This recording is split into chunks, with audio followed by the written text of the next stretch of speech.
bienvenue ou re-bienvenue dans un nouveau podcast sur la chaîne de The Free Agent. Comme d'habitude, on vous sert plusieurs bilans de saison des différentes équipes de la NBA et de la NHL tous les jours en fait, jusqu'à la draft en gros.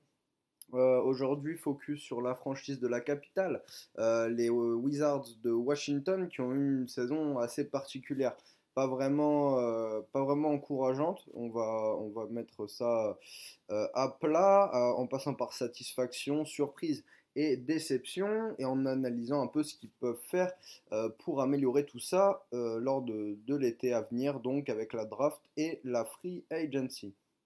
Mais d'abord, comme d'habitude, un contexte évidemment. Euh, il y a un fort début de saison à Washington avec 10 victoires sur les 13 premiers matchs. Les Wizards ont vite vu pourtant leur rêve de playoff anéanti par les échecs successifs. Et pour sa première saison en tant que coach, Wes Unseld Jr. N'a gagné que 35 matchs pour une maigre 12e place de la conférence Est.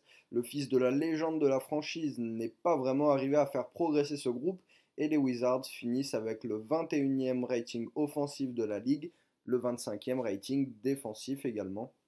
Tout ça dans une salle, la Capital One Arena, qui a terminé avec la 22e meilleure moyenne de supporters de toute la ligue. C'est très faible et ces stats montrent bien le type de saison que nous ont offert là les joueurs de Washington. Il y a quand même une satisfaction et c'est quand même Kyle Kuzma, on peut le dire, que malgré tout, l'ancien des Lakers a vraiment pu s'épanouir tout au long de la saison grâce à de belles performances dans la raquette des Wizards. L'ancien poste 4 de l'équipe de Los Angeles a signé sa meilleure saison en rebond avec 8,5, en contre 0,9 par match bien sûr, et en passe avec 3,5 assists. Il est passé d'un ailier un peu foufou avec des éclairs de génie entre guillemets à un lieutenant vraiment complet très bien pour la superstar qui est à ses côtés, donc Bradley Beal. C'est un peu la saison de maturité pour le Kuz avec une mise en lumière euh, lors d'un match contre le Magic le 9 janvier, puisque Kuzma a récupéré 22 rebonds avec 27 points pour la victoire des siens 102-100 contre l'équipe floridienne, adversaire de division. 3 jours avant seulement, face aux Hornets de Charlotte, le natif de Flint dans le Michigan avait marqué 36 points avec 14 rebonds pour une courte victoire de 3 points. De quoi promettre aux fans des heures plus tendres à venir quand même, puisque Kuzma, on le rappelle, n'a que 26 ans. Donc c'est encourageant pour les prochaines saisons. Attention à vos raquettes, bien sûr. Pour la surprise, c'est un peu les débuts de Kristaps Porzingis. Le gros mouvement de la saison pour les Wizards du GM Tommy Shepard, c'est d'avoir acquéri l'intérieur laiton Kristaps Porzingis, débarqué des Mavs de Dallas. Les Wizards ont attiré la licorne en l'échange de Spencer Dinwiddie et de Davis Bertans. Porzingis s'est assez bien intégré dans sa nouvelle équipe en offrant de belles combinaisons avec Kuzma.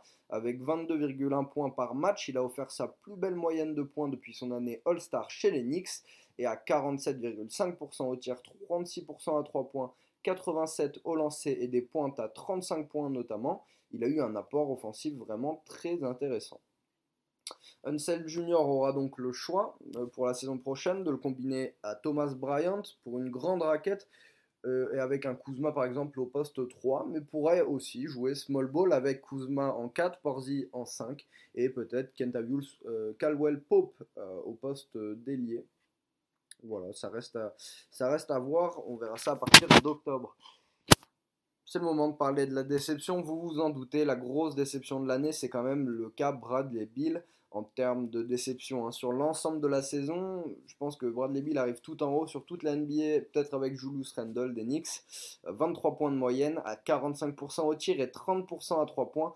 C'est pas un désastre, mais c'est quand même 8 points de moins que la saison passée. Il ne nous avait pas habitués à ce type de moyenne, l'ami Bill. Et l'implication défensive a été encore une fois plus qu'inconstante, avec un niveau offensif qui n'était clairement pas au rendez-vous.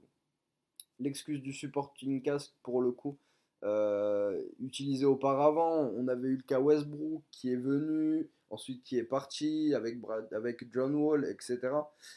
Beaucoup de trades autour de cette équipe qui n'a pas eu vraiment de stabilité. On avait un Bradley Beal qui marquait beaucoup, mais qui n'arrivait pas à faire briller collectivement l'équipe.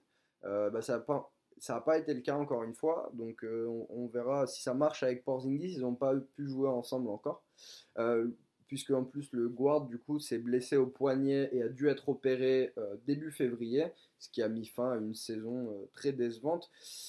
Peut-être de quoi laisser planer le doute sur son avenir, puisque Bradley Beal, on arrive à l'été à venir, est l'un des gros noms de la prochaine free agency, avec Zach LaVine notamment, James Harden, Kyrie Irving.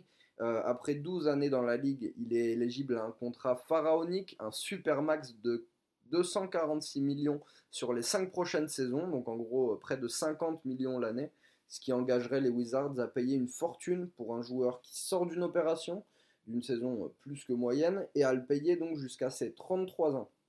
On verra ce que font les Wizards. La balle est dans le camp de Tommy Shepard, qui doit également s'activer pour trouver un meneur, un vrai meneur à cette équipe.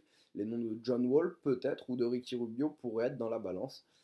Par contre, pour la draft, Washington sélectionnera avec le 10e choix, ce qui est intéressant. Pourquoi ne pas tenter le profil de Ty Ty Washington? Il porte bien son nom. C'est un très bon tireur à 3 points, capable de faire des passes. Il a eu une bonne saison avec Kentucky, donc il pourrait briller chez les Wizards. Voilà pour le bilan de la saison. J'espère que ça vous a plu. On se retrouve dès demain pour parler d'autres équipes en NBA et en NHL. Vous avez plein d'autres podcasts disponibles sur la chaîne, des interviews, des bilans d'autres équipes, il y a des émissions, des talk shows, etc. Vous pouvez aller regarder tout ça. En attendant, portez-vous bien et puis, comme d'habitude, bonne journée. Ciao tout le monde.